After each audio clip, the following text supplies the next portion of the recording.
दोस्तों मैं यहाँ पर तालिबान के मारकाट वाले रवैये का समर्थन तो बिल्कुल भी नहीं करूँगा, लेकिन जो हक है उस पर बात होनी चाहिए। कैसे हो दोस्तों, उम्मीद करते हैं आप सब बढ़िया होंगे। दोस्तों अफगानिस्तान के हालात तो आप सब खूब देख रहे होंगे, जहाँ पर अब तालिबान कब्जा कर चुका है और वहाँ के राष्ट्रपति कल ही देश छोड़कर फरार हो गए थे। ये बात तो सबको पता चल ही चुकी होगी। दोस्तों आगे बात करते हैं। दोस्तों अब इन सब हालातों पर भारत में भी सोशल मीडिया पर खूब चर्चाएं हो रही हैं इस बात को लेकर। बहुत से लोग तो ऐसे हैं कि तालिबान के इस कदम को, इस रवैये को पसंद करते हैं, और बहुत से लोग ऐसे हैं जो तालिबान के इस कदम को नापसंद करते हैं। दोस्तों यहाँ पर जो पसंद करने वाले लोग हैं उनका तर्क ये है कि तालिबान ने अपने मुल्क को आज़ाद करवाया है अमेरिका की सहयोगी सरकार से।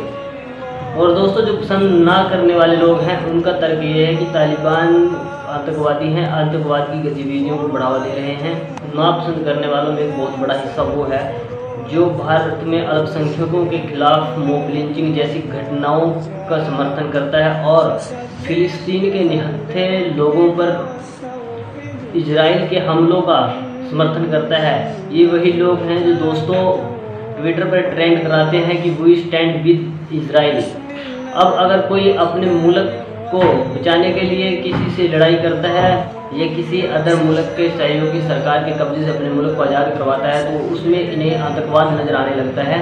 दोस्तों मैं यहाँ पर तालिबान के मारकाट वाले रवैये का समर्थन तो बिल्कुल भी नहीं करूँगा, लेकिन जो हक है उस पर बात होनी चाहिए। तो तालिबान के इस कदम को पसंद ना करने वाले लोगों को मैं कहना चाहूँगा कि आतंकवाद की परिभाषा और शांति की परिभाषा आप तो मत समझाइए, क्योंकि मॉब लिंचिंग करना, भीड़ तंत्र को इकट्ठा करके किसी निहत्थे पर हमला करना, किसी को मार देना, ये भी आतंकवाद की ही श्रेणी में आता है दोस्तों। और निहत्थे फिलिस्तीनियों पर बमों से हमले करना और उन्हें मार देना भी आतंकवाद की ही श्रेणी में आता है। और दोस्तों तालिबान के इस रवैये को नापसंद करने वाले एक दूसरे तबके को मैं कहना चाहता हूँ कि तुम्हारी आंखों पर एक पट्टी बांध दी गई है जिससे आपको सही होते हुए भी सही दिखाई नहीं देगा। क्योंकि आपको बताना चाहता हूँ मैं कि तालिबान की हुकूमत अफगानिस्तान में पहले भी रह चुकी है। आज से करीबन 20 साल पहले वहाँ पर तालिबान का राज था, तब अमेरिका ने वहाँ जाकर अपनी टांग घुसेड़ी थी।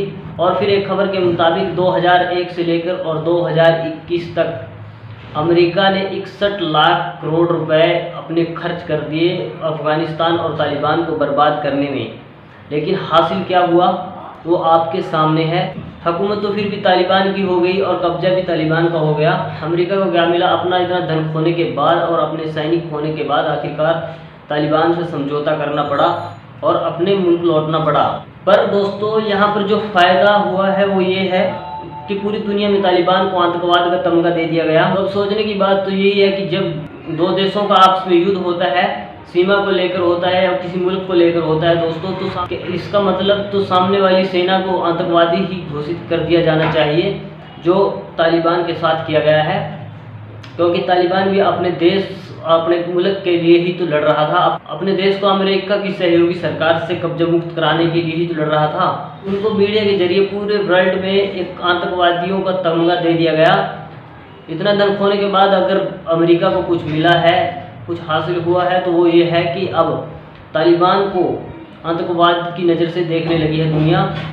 और नापसंद करने वाले दोस्तों को मैं अब भी कहना चाहता हूँ, इस उदाहरण से भी अगर आपको समझ में ना आया हो तो मैं दूसरा उदाहरण दे देता हूँ आपको दोस्तों। मार्च 2020 में भारत में कोरोना की एंट्री होती है और पहले तो इसका दोष चीन को दिया जाता है, जिसको मैं जायज़ भी ठहराता हूँ कि वाकई कहीं ना कहीं चीन की गलती है, जिसकी वजह से कोरोना वायरस पूरी दुनिया में एक प्राणघातक बीमारी के तौर पर उभर कर सामने आया।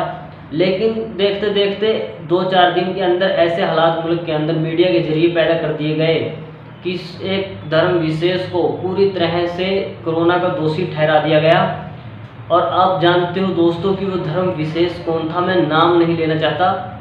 और यहाँ तक किया गया उसके साथ कि जो इस चीज़ का दम भरने वाले थे कि हम एक थाली में खाने वाले हैं, मतलब जो हिंदू मुस्लिम का जो एकता की बात करने वाले थे, एक थाली में खाने वाले थे, उनमें भी इस मीडिया के जरिए इस कदर कोरोना को लेकर नफरत भर दी गई कि वो भी एक दूसरे से अलग होना उनके लिए मजबूरी बन गया।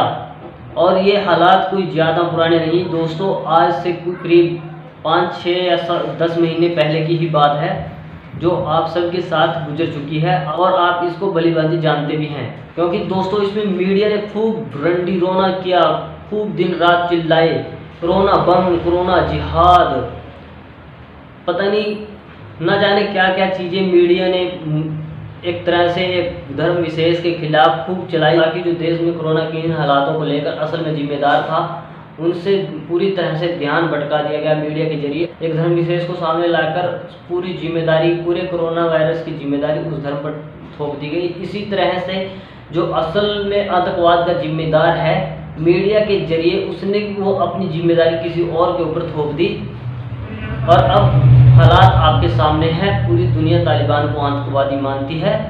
और दोस्तों अब लेटेस्ट ये है कि तालिबान ने दावा किया है कि वो अपने मुल्क की हिफाजत करेगा, अपने मुल्क के नागरिकों की हिफाजत करेगा, और अमन और शांति का भी दावा उन्होंने किया है। और तमाम मुल्कों से उन्होंने इस बात की अपील की है कि शांति स्थापित की जाए, और अपने आम नागरिकों से लाइसेंसी हथियार और अपने सैनिकों से हथियार उन्होंने जमा करा लिए हैं, और नागरिकों से वादा किया है कि आपकी सुरक्षा की जिम्मेदारी अब हमारी है।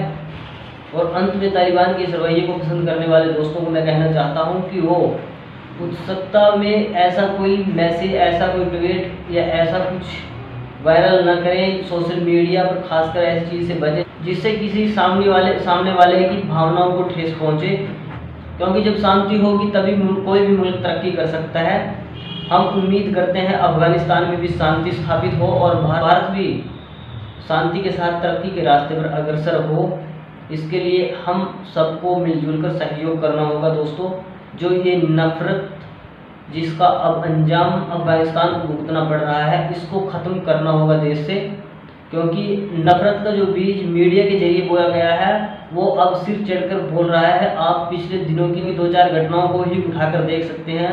दिल्ली के द्वारका में और यूपी के कानपुर की घटनाओं से आप उदाहरण ले सकते हैं कि किस प्रकार से नफरत अब दिमाग के अंदर भरी जा रही है, और ये लगातार पिछले कई सालों से चलता आ रहा है। हम सबको मिलकर इस नफरत को ख़त्म करना है दोस्तों, और मिलजुल कर आगे बढ़ना है।